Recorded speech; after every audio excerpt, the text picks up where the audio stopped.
Bonjour à tous, merci d'être venus. Je m'appelle Maxime Gréau et je vais vous parler de Maven, de Jenkins et de Docker, un peu tout ça ensemble. Et je vais vous expliquer comment on a migré tous nos jobs chez Exo, nos jobs Maven dans Docker. Donc parmi vous, qui utilise Jenkins? Ok. Maven? Ok. Et Docker avec? Bon. Très bien. Donc rapidement, je me présente. Donc je travaille chez Exo depuis 2015. Avant, je travaillais au ministère des Finances et dans le monde des SS2I. J'ai écrit un livre sur Apache Maven. Au niveau open source, je suis assez comment dire, assidu sur ASCII Doctor. D'ailleurs, ces slides sont faits en ASCII Doc. Bon, ça c'est pour la petite histoire. Et donc, je suis speaker dans quelques conférences. Si vous voulez me suivre sur Twitter, c'est mgreo et sur mon blog. Et n'hésitez pas à me pinguer si vous avez des questions suite à cette conférence. Rapidement, juste un ou deux slides sur Exo. Après, il n'y aura que des slides techniques, hein, donc inquiétez-vous pas. C'est juste, mais ça va servir en fait, parce que je vais vous expliquer tout ce qu'on a buildé chez Exo. Et donc, c'est une compagnie qui a été créée en 2003, donc il y a un historique. On est éditeur de logiciels, donc on fait un portail collaboratif dans 25 langues et c'est un projet open source. Donc vous allez voir après, donc open source, donc on a notre source sur GitHub. Donc là, voilà, je vous ai mis une petite impression écran pour que vous compreniez pourquoi tout ce que je vais vous montrer, tout ce qu'on build, en fait, au final, c'est pour faire ce produit-là. Donc moi, je m'occupe de tout ce qui est Software Factory chez Exo. On a Jenkins 2, donc du coup maintenant, un Jira, donc un Nexus, un GitHub et un Sonar pour tout ce qui est inspection continue. Donc je pense que c'est c'est à peu près ce qu'on retrouve maintenant dans toutes les entreprises. Alors après, ça peut être un GitHub, un GitLab, un Nexus ou autre, mais il n'y a rien d'exceptionnel là-dedans. Donc je pense que vous avez des choses qui ressemblent à ça chez vous, sûrement. Et donc je vais vous expliquer comment on a fait pour migrer tous nos jobs Maven dans des conteneurs et donc sur des agents dédiés à ça. Donc le produit, en fait, alors notre produit, c'est un ensemble de composants. Donc là, voilà, je vous ai mis un schéma représentant les projets Maven. Donc ils ne sont pas tous là, mais il y en a déjà une bonne partie.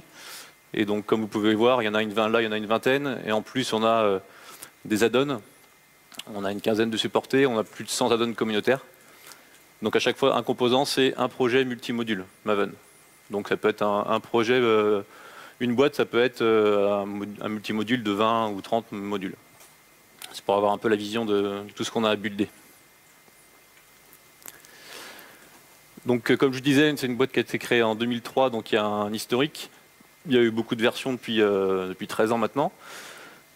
Comme on est éditeur de logiciels, on a des clients. Les clients, quand on sort la version 4.3, ils ne passent pas tout de suite à la version 4.3. Donc, on a encore des clients en 4.0 ou en 4.1, on essaye forcément de faire migrer les clients, mais donc on a toujours on peut avoir des patchs et des versions à livrer sur des anciennes versions. Ça veut dire qu'il faut qu'on soit capable de builder encore les versions qu'on avait en Java 6, en Maven 3, 0. Et donc on a comme ça beaucoup de stacks différentes, puisque là maintenant, aujourd'hui, sur la dernière version, on est en Java 8 et Maven 3.2. Ensuite, on va passer sûrement en Java 9 et Maven 3.3, et ainsi de suite. Donc on a voilà une stack assez importante. Pour gérer tout ça, on se base sur le Git Workflow, donc vous connaissez sûrement, ce qui fait qu'on a beaucoup de branches donc dans GitHub, donc une branche développe pour le développement courant, et après on va avoir des branches stables pour toutes les versions, les versions qui ont été réalisées dans des versions majeures et qu'on vous maintient justement pour nos clients. On a tout ce qui est branche feature pour le développement des nouvelles features, on a les fixes et ainsi de suite. Donc on a énormément de branches à maintenir sur chaque projet qu'on a vu tout à l'heure. Là, je vous ai mis une impression écran, c'est normal si vous ne pouvez pas lire, mais ça, c'est un seul job Maven. Et c'est comment on crée dans la UI Jenkins, même en Jenkins 2, donc ça c'est Jenkins 2, même s'il y a les onglets, on se retrouve en fait avec voilà, tous ces écrans-là, avec les configurations de tout ce qu'on a configuré. Donc on voit bien que c'est assez déroutant. Donc en gros, avec tous ces éléments, on a plus de 450 jobs de CI. On a les jobs Sonar, des jobs aussi pour générer les rapports de Maven, plus d'autres jobs divers. Donc voilà, on arrive à plus de 500 jobs dans la CI. Donc quand on a autant de jobs Maven à gérer, au bout d'un moment, quand il faut aller cliquer dans la UI, c'est un peu c'est un peu comme ça qu'on est. Et du coup, à force de cliquer tous les jours dans cette UI, pour reprendre une expression de Quentin Adam que vous pouvez voir aujourd'hui là, il dit que quand on fait des choses comme ça, toute la journée, on clique, on a l'impression à la fin d'être des grippes. Et donc, quand on commence à se sentir comme ça, il faut automatiser. Donc, comment automatiser tout ça? Donc, c'est là qu'on va utiliser plusieurs choses en Jenkins, le DSL plugin, donc le pipeline, et puis on va aussi s'aider de Docker. Donc, je vais vous expliquer les étapes de ce qu'on a mis en place. Donc la première étape, c'était de créer vos propres images CI. Donc sur Docker Hub, on a une organisation exoplatform. Et donc vous pouvez voir qu'on a, pour chaque stack, on a créé une image à chaque fois. Donc dans nos images, on installe sur une Ubuntu, on a Maven et Git à l'intérieur. Et suivant la version, on va faire les couples. Voilà. On a du JDK7 Maven 3.2, JDK7 Maven 3.0, et on fait une image en fait pour toutes les stacks qu'on doit supporter. Alors quelques petites choses à savoir quand on fait des images Docker pour Jenkins. On a passé pas mal de temps au départ, j'ai passé pas mal de temps à pas comprendre pourquoi ça marchait pas. En fait, c'est que Jenkins, quand il démarre avec le plugin, quand il démarre un conteneur Docker, il fait d'abord un cat en fait. Donc il fait un cat et après il fait un exec dans le conteneur qui est démarré. Et donc si vous prenez une image de base Maven, à l'époque ça marchait pas, puisque en fait vous pouvez pas faire un cat, parce qu'en fait la deuxième ligne c'est ce qu'ils font maintenant, donc qui est plus propre, c'est-à-dire qu'ils redéfinissent l'entry point du conteneur et ils font un cat là-dessus et après on peut faire un exec dedans. Avant ils faisaient la première ligne là, ils faisaient un cat en fait sur le daily run, et du coup si dans votre image Docker vous aviez quelque chose comme ça avec sans cette ligne là, en fait ça faisait un MVN4 et ça marchait pas quoi. Donc il faut adapter en fait l'image Docker à Jenkins pour qu'on puisse faire nos images Docker. En fait le but c'est de pouvoir faire un Docker run clean install, et donc automatiquement ça fait un MVN clean install dans le conteneur, mais il faut pouvoir gérer le cas où Jenkins va vouloir faire un cat pour pouvoir démarrer le conteneur et après se connecter de l'intérieur. Donc c'est des choses à savoir qu'il faut faire une image spécifique pour Jenkins. Donc il y a plusieurs cas. Il y a ce cas-là. Il y a aussi le fait que le user, en fait, quand il démarre, Jenkins, ça c'est une stack d'un démarrage d'un conteneur par Jenkins. Et donc automatiquement, il va vous mettre le user qui est configuré en fait sur votre agent. Donc en fait là, on voit les ID ici de l'agent qui est configuré sur le serveur. Et donc en fait le but c'est d'être sûr d'avoir le user qui est créé dans le conteneur, parce qu'il ne faut pas lancer vos images, vos conteneurs Docker en route. Il faut créer un user dans toutes vos images Docker. Et donc le but c'est de bien créer en fait le bon user dans l'image qui sera mappé sur le même user qui sera sur votre serveur, sur votre slave, pour pas avoir de problème de droit après dans les volumes et choses comme ça. Donc ça c'est aussi une chose importante à savoir. Définir la locale sur toutes vos images Docker, c'est important pour être sûr d'avoir des builds qui sont identiques sur n'importe quelle plateforme.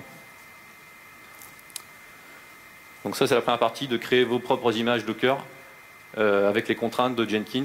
Donc il y a une contrainte maintenant qui est moins présente, mais il y a encore quelques contraintes sur le user qui peuvent être déroutantes au départ. Ça c'est la première étape. Donc la deuxième étape, ça va être d'utiliser le pipeline plugin et de pouvoir au final faire des choses comme ça. Et donc on voit en fait au niveau de Docker Image qu'on va réutiliser nos images Docker.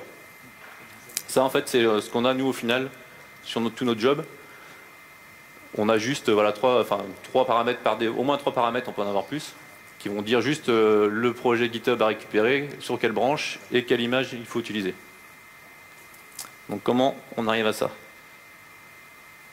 Donc les plugins, maintenant je pense que il y a un gros buzz en ce moment autour de plugin pipeline, donc je pense que vous devez connaître tous ces plugins-là. J'ai mis voilà, les plugins principaux qu'il faut installer pour Pipeline et Docker. Donc il y a le CloudBeast Docker Pipeline qui sont des plugins qui sont gratuits. Hein. Et donc surtout celui-ci qui est intéressant, c'est le Pipeline Shared Groovy Libraries. C'est pour pouvoir gérer, on va voir après, ses propres scripts Groovy dans des repos GitHub, enfin dans des repos Git externes au Jenkins. Et je vous ai mis surtout deux plugins qu'on a besoin, enfin, que nous on utilise, parce que c'est intéressant. Donc le config file provider qui va permettre en fait de configurer votre settings Maven dans Jenkins avec les passwords, des choses comme ça. Et après, au démarrage de chaque build sur Maven, de build Maven sur les agents, vous allez copier à chaque fois, vous allez dire à Jenkins d'aller copier ce settings-là temporairement, juste au moment du build. Et après, il l'enlève une fois que le build est terminé. Et l'environnement injector plugin, c'est pour gérer les variables d'environnement en plus dans chaque job. Et je vous montrerai après comment on l'utilise. Donc ça, voilà, ça c'est notre projet sous GitHub avec nos librairies Groovy. Donc ce projet-là, en fait, il va être mis dans Jenkins grâce à un plugin qu'on a vu tout à l'heure. Donc le pipeline shared de Groovy Libraries. Il va être intégré au master de Jenkins et vous allez pouvoir faire votre propre code en fait. Donc là on voit que par exemple exoci.groovy, le premier, c'est le code qui sera appelé ici en fait.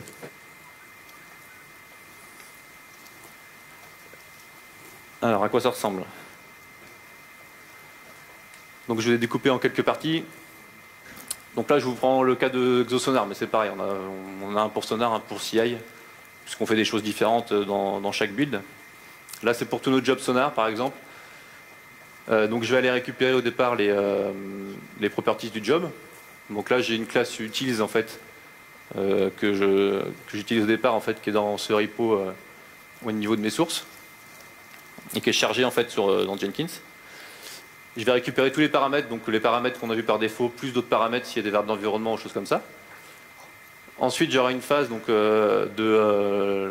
d'exécution de mon build dans mon image Docker, donc dans mon conteneur. Donc là, par exemple, vous pouvez voir que que d'abord je build dans le conteneur mon projet, et après je fais l'exécution du plugin Sonar pour faire l'analyse. Et donc en fait le settings qui est ici par exemple c'est ce que je vous disais que le plugin de configuration c'est un fichier XML qui est copié temporairement juste le temps du build et après qui est supprimé. Et dans ce fichier Groovy je vais pouvoir faire, donc j'ai plusieurs stages, donc là je ne les ai pas tous mis mais et à la fin je vais avoir par exemple un stage notification et donc je vais vouloir envoyer des mails et envoyer un commentaire sur la Jira. Et pareil ça c'est si on retourne ici, c'est du code en fait qui est présent ici, puisque on a besoin de faire des choses un peu spécifiques. Donc tout notre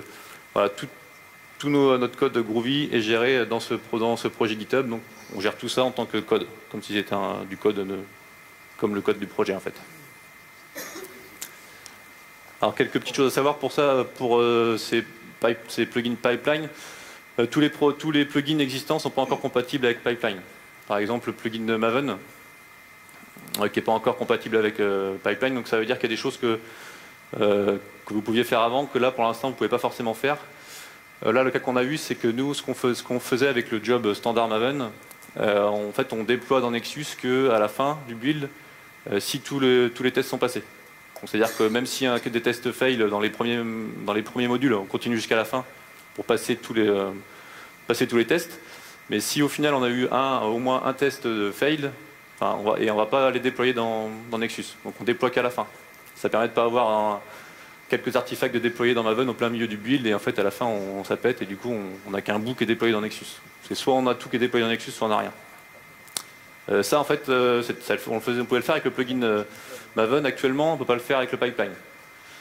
on est obligé soit de d'arrêter le job au premier test qui plante, donc c'est ce qu'on fait actuellement. C'est aussi bien parce que bon, on peut se dire comme ça, on va obliger les développeurs à fixer les tests plus rapidement. Mais voilà, là ils font un gros travail depuis 6 mois Jenkins pour passer tous leurs plugins Jira, email, tous les plugins standards vers le pipeline. Il y a encore quelques plugins qui ne sont pas forcément compatibles, mais ça va venir. Tout ce qui est Jenkins File, pour l'instant, nous, on n'utilise pas les Jenkins Files dans les repos. Mes collègues de Lightup ne veulent pas, puisqu'il y a des problèmes peut y avoir des problèmes de sécurité. C'est-à-dire qu'une fois que, en gros, si je vous montre ça, finalement, ça peut être mon Jenkins File, en fait. Ça marche, j'ai testé, ça marche très bien. Ça serait mon Jenkins File dans mon repo GitHub. Le problème, c'est que si quelqu'un a les droits sur le repo GitHub, arrive à récupérer un mot de passe et peut pousser du code sur le repo, il va pouvoir en fait faire un peu ce qu'il veut là. Même s'il est dans le node Docker, il pourrait très bien faire un RM, RF. Donc, le but, c'est d'avoir des slaves où il n'y a rien dessus, il n'y a que des conteneurs. Mais bon, il y a encore... on pourrait, en fait, maintenant, avec ces Jenkins files-là, vu que c'est exécuté sur le serveur, on a plus la main avec ce code-là que le simple build de Maven. Donc Jenkins est au courant de ça, et donc là, ce qu'ils vont faire bientôt, c'est qu'on pourra seulement builder les projets avec des Jenkins files qui seront donc des trust Jenkins files. Donc je ne sais pas comment ils vont faire ça, mais on pourra configurer en disant, bah, sûrement si c'était telle ou telle personne qui a commité le Jenkins file, tu me l'exécutes, sinon tu ne l'exécutes pas. Donc pareil, c'est des choses qui vont évoluer. Donc nous, ce qu'on fait pour l'instant, comme on n'a pas beaucoup de code, on génère ce code-là directement dans le job et pas dans un Jenkins file. Ou alors on peut faire un Jenkins file qui est externe à vos sources dans un seul projet unique qu'à tous les Jenkins files. C'est ce qu'on a fait aussi sur quelques projets. Mais c'est moins intéressant que de l'avoir dans le projet GitHub. Alors une petite démo pour vous montrer que ça marche normalement. Hop là. Donc là je suis en local. J'ai donc un sonar qui est démarré. Donc si je vous montre juste ça. Voilà, j'ai un conteneur SonarQube, un conteneur Jenkins et un conteneur MySQL. Donc dans Sonar actuellement j'ai aucun projet. Ici j'ai mon projet Maven Sandbox Project Sonar qui va contenir, donc si on regarde, donc voilà ce que je vous disais tout à l'heure, là ça me permet, c'est le plugin d'injection de variables d'environnement qui fait que je peux mettre mes variables ici. Et au final, voilà, mon pipeline c'est juste ça. Donc je pourrais très bien aussi faire comme il y a dans les slides, passer ces paramètres-là à l'intérieur. Dans ce que j'ai fait, en fait, j'ai géré le cas où je regarde d'abord ce qu'il y a dans les variables d'environnement, et si jamais on le remet ici, ça surcharge en fait la valeur. Donc on peut faire les deux. Donc voilà, c'est juste ça notre job Sonar. Et donc si on le lance, donc il est parti. Alors vous pouvez voir qu'il y a plusieurs, j'ai défini plusieurs phases. Donc téléchargement de l'image qu'on a créée spécifique, JDK 8 Maven 3.2. On va faire un checkout du code sur GitHub. On fait l'analyse Sonar. On va pouvoir voir les logs. Voilà, il est en train de faire son build et l'analyse.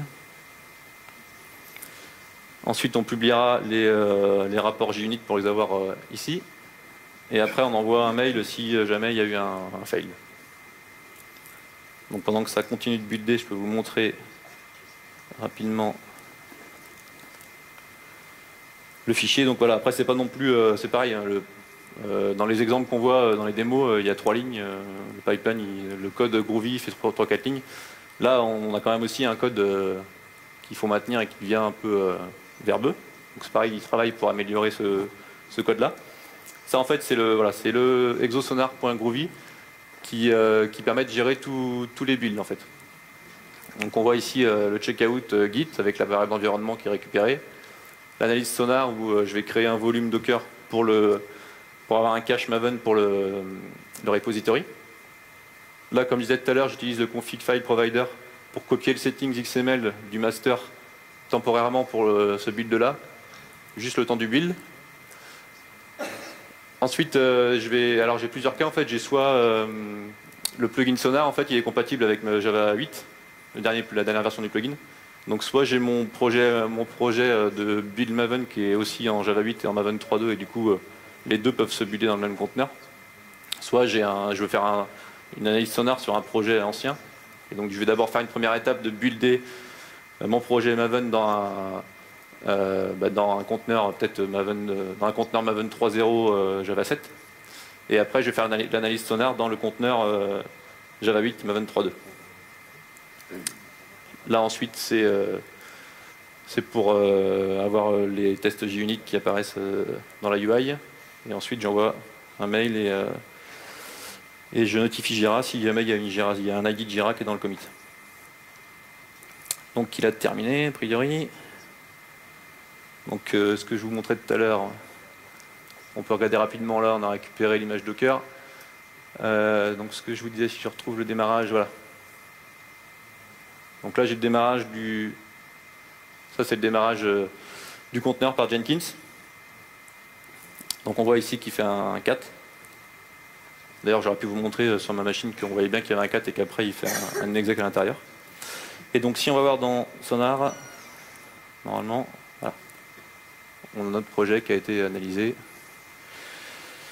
Donc après voilà, rien d'exceptionnel, mais voilà, le projet a été analysé et a été déployé dans Sonar.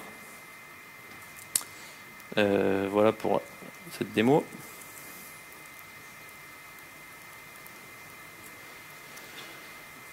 Alors ensuite, du coup, là, on a vu que c'est intéressant parce qu'on a en quelques lignes, pour tous nos jobs, on va avoir en 3 lignes et en 3 variables d'environnement, on va pouvoir faire un build assez complexe. Par contre, ça ne change pas le problème que si on a que 500 jobs comme ça, il faut aussi les faire, quoi. Donc c'est là qu'intervient le DSL plugin de Jenkins. En fait, on va pouvoir faire un DSL job. Donc là, c'est un extrait du DSL pour en fait aller dire tout ce qu'on veut, pour aller générer cette job pipeline. Donc c'est-à-dire que ce plugin DSL, si je vous montre sur un schéma, c'est peut-être plus parlant. Donc là, on retrouve dans GitHub le projet que je vous montrais juste avant avec les fichiers Groovy qui sont donc checkoutés dans le master Jenkins. Et après, on va faire des seed jobs, bon, on appelle ça comme ça, hein, et qui seront en fait des jobs DSL. Et on va aller prendre des DSL Groovy, donc comme je vous montrais juste avant, et on va aller générer tous les jobs Sonar, par exemple. Donc là, dans le cas qu'on a, on a 50 jobs Sonar. Je vais générer 50 jobs Sonar, et chaque job Sonar aura juste comme différence l'URL GitHub, la branche à builder et l'image Docker. Et donc tout ça, c'est buildé sur des agents qui ont en fait simplement Docker d'installer. Alors, une petite démo là-dessus. Alors, je vais vous montrer. Hop là. Voilà, ici, c'est le seed Sonar Job qui génère tous ces jobs Sonar là. Je vais en rajouter un en fait. Donc, je vais me mettre ici.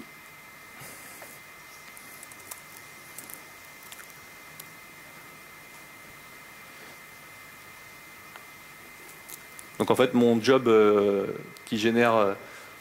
DSL qui génère tous ces projets-là, il charge plusieurs fichiers Groovy. Donc là, j'en ai un, je vais découper en plusieurs fichiers Groovy pour les organiser suivant les projets. Celui-ci, par exemple, il va me créer les projets pour Crash, Juzu et quelques autres projets. Donc là, j'avais désactivé le Maven Sandbox. Donc je vais le réactiver.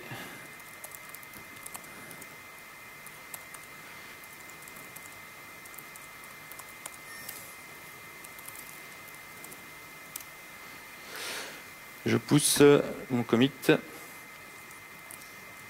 en gros, voilà, j'ai juste dans ce fichier-là, je détaille le nom du projet, l'organisation. Et pendant ce temps, je vais lancer le job. Et il va apparaître normalement.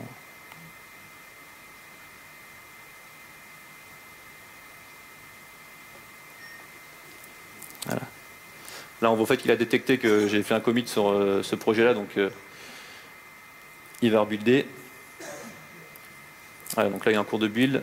Je vous montre qu'il n'y a pas de sandbox projet là, pour l'instant, dans cette liste-là. Pendant qu'il build, je vous montre rapidement ce fichier-là, en fait, qui me permet là de générer ces 4 projets-là. Donc là, ça c'est un DSL, un job DSL, où je vais dire que je veux faire un pipeline, je veux générer un pipeline job. Là, j'ai mon pass ça me crée le nom du projet, le nom de la branche -sonar. Là, je peux gérer les autorisations.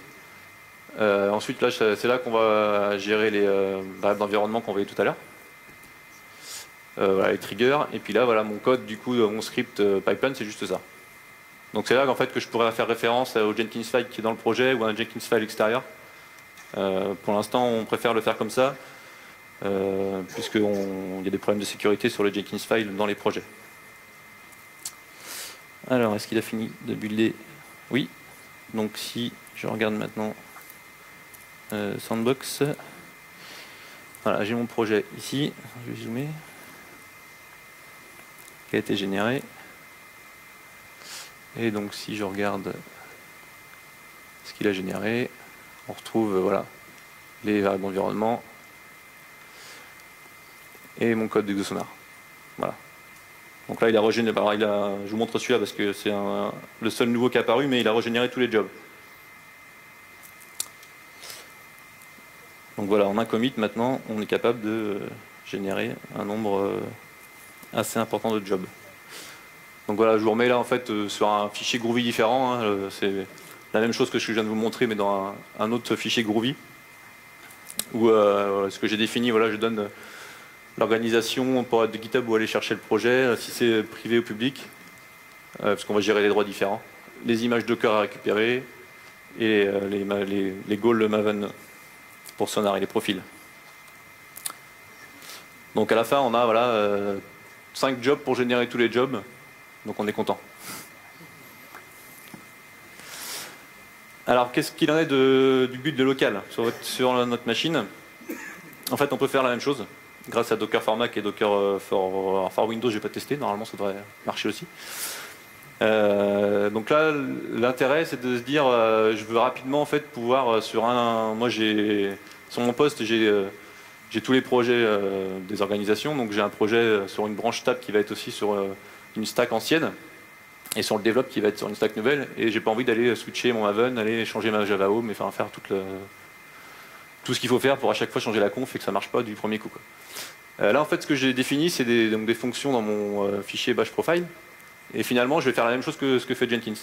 Je vais faire donc là je l'ai fait sur MVN. Quand je fais un MVN en fait sur mon poste, ça me lance un conteneur Docker. Donc comme actuellement c'est notre stack de develop, donc on utilise le plus souvent. Donc ça va me lancer un conteneur JDK8 Maven 3.2 et ça va monter mon repo, le repo local, le projet local où je suis dans le conteneur. Et avec la conf, ça va prendre mon setting XML local aussi, le mettre dans le conteneur et faire le build comme fait Maven. Et donc si je veux builder un ancien projet, au lieu de faire un MVN, je fais un JDK7 MVN 3.0. Et du coup là, sans rien faire de plus, je build un projet dans JDK7 et avec une ancienne version de Maven. Alors donc c'est super pratique. L'inconvénient pour l'instant c'est que c'est pas encore super rapide. C'est moins rapide que de faire d'avoir un Maven installé sur la machine. Parce qu'avec Docker for Mac, vu qu'il monte une VM, enfin bon, dès qu'on a des fichiers des zips un peu conséquents, on voit que les temps de build sont pas non plus sont quand même beaucoup plus longs. Donc c'est bien, c'est pas encore exceptionnel, mais il faut que Docker for Mac doit s'améliorer. Mais c'est quand même assez pratique. Et on se retrouve du coup avec les mêmes images en local et sur la CI. Donc juste pour faire un résumé des grandes étapes de ce qu'on a fait. Alors déjà avant de passer à Jenkins 2, on est passé à la dernière version de Jenkins 1.6. Et après en fait la migration entre 1.6 et 2 s'est faite toute seule. Tous les plugins étaient compatibles. Donc je vous invite à rapidement passer en Jenkins 2 parce qu'ils ont tout fait pour que l'upgrade se fasse très rapidement. Donc voilà, les grandes étapes, c'est créer vos propres images Docker suivant votre stack, utiliser les mêmes images en local, comme ça vous êtes sûr d'avoir les mêmes builds. Faites du pipeline as a code, donc gérez vos scripts pipeline dans des repos Git, GitHub donc comme ça vous gérez ça comme votre code. Buildez tout ça dans des conteneurs. Utilisez le job DSL comme je vous ai montré, ça génère tout automatiquement. Donc attention aux Jenkins files, dans les prochaines versions ils vont faire quelque chose, mais là c'est vrai qu'actuellement il n'y a pas trop de check en fait sur ce qu'il y a dedans. Et donc maintenant, chez nous, on crée des agents. Donc avant, on avait des agents avec des fois, on mettait un Tomcat à tel endroit parce que le build il a besoin du Tomcat et un Gboss et machin. Donc maintenant, nos nouveaux agents serveurs, qui sont nos agents, il y a juste Docker et Git dessus. Et avec ça, ça suffit pour builder tous nos vieux projets, puisqu'on a fait les images, nos images Docker, on les a fait comme il fallait pour supporter nos builds. Et donc à la fin, surtout ne pas ne plus rien exécuter sur le master qui nous était l'endroit où on avait ces passes vers des Tomcat et choses comme ça. Et donc plus rien sur le master et tout sur des agents où il y a juste Docker et Git. Voilà, je vous remercie. Et donc, il reste 5 minutes. Donc il y a 5 minutes pour si vous avez des questions. Ouais.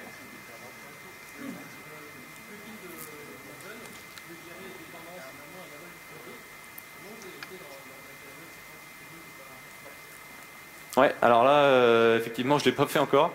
Ce que je pense faire là après, c'est en fait justement, je peux faire un pipeline maintenant avec. C'est pour ça qu'en fait, je peux passer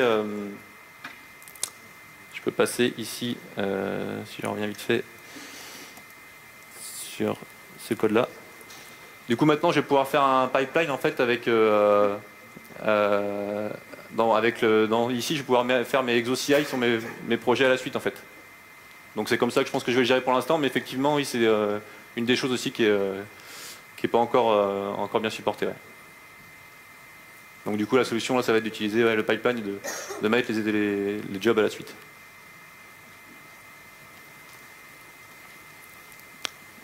Ouais.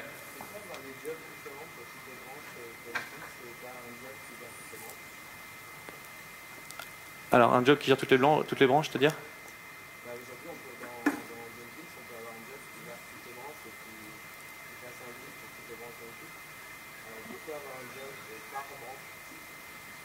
Alors avec le Jenkins file tu parles ou pas forcément? Non?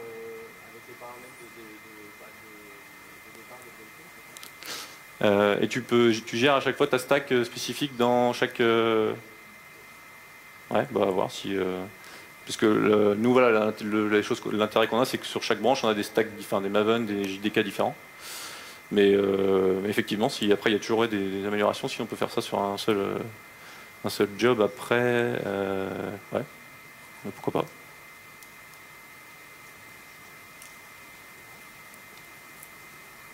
Ouais.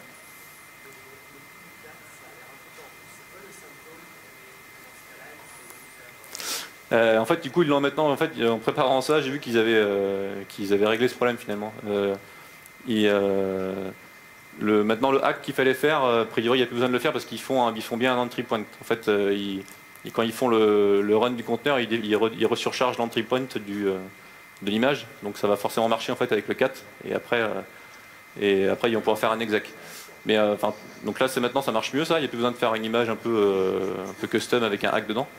Par contre, du coup, il y a Nicolas Deleuve qui travaille sur un autre plugin, le Docker Slave plugin, qui n'utilisera plus non plus cette façon de faire un cat, d'aller se connecter dedans après, et que tu pourras faire en plus un style de Docker Compose pour dire je veux démarrer ma base MySQL et choses comme ça. Donc là, pareil, il y a notre plugin qui devrait arriver pour pouvoir faire des choses plus intéressantes et sans ce hack-là. Ouais.